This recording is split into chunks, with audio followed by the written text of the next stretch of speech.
शहर के एक बड़े अनाज व्यापारी का मध्यवर्ती कारागृह आश्रम शाला में अनाज जाता है। इसकी भनक आरोपियों को लगते ही 170 बोरी चावल चोरी करते हुए पकड़े जाने का मामला बीते गुरुवार की देर रात सामने आया। इस मामले में गाड़गेनगर पुलिस ने कार्रवाई करते हुए दोनों आरोपियों को गिरफ्तार किया है और 7 लाख रुपए का माल जब्त किया है। प्राप्त जानकारी के मुताबिक गाड़गेनगर पुलिस थाना क्षेत्र के नीरज कॉलोनी परिसर में गोपनीय जानकारी के आधार पर पुलिस पहले से गश्त लगा रही थी। इस समय एक मिनी ट्रक वहां से गुजरा।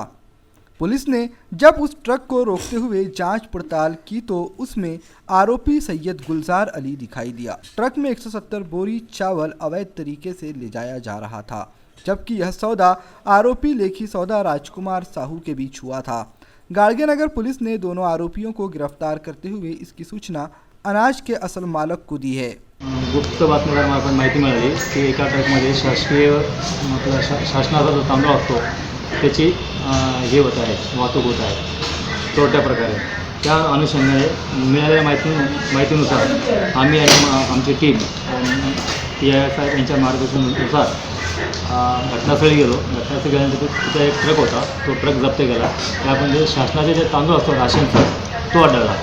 तो आढळल्यानंतर तो जप्त करण्यात आलेला आहे। त्यामध्ये 2 आरोपी अटक केला आहे आणि त्याच्यामध्ये 2 आरोपी अटक करून गुन्हा दाखल करून सध्या तपास चालू है। मालक की शिकायत पर पुलिस ने दोनों आरोपियों के खिलाफ अपराध दर्ज कर लिया। वहीं 7,47,000 रुपए का माल जब्त करते हुए इस कार्रवाई को अंजाम दिया।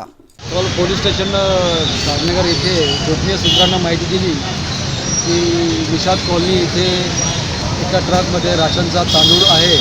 यावरून आपण त्याच्यामध्ये सापळा रचला आणि सापळा रचताना 70 पोते राशन तांदूळ व एक ट्रक मिळाला।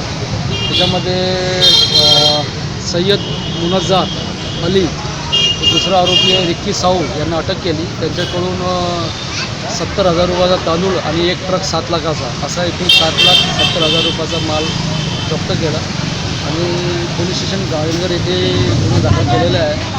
आज आम्ही दोन्ही आरोपितांचा पोलीस कोठडीसाठी माननीय न्यायालयाला विनंती करणार आहोत।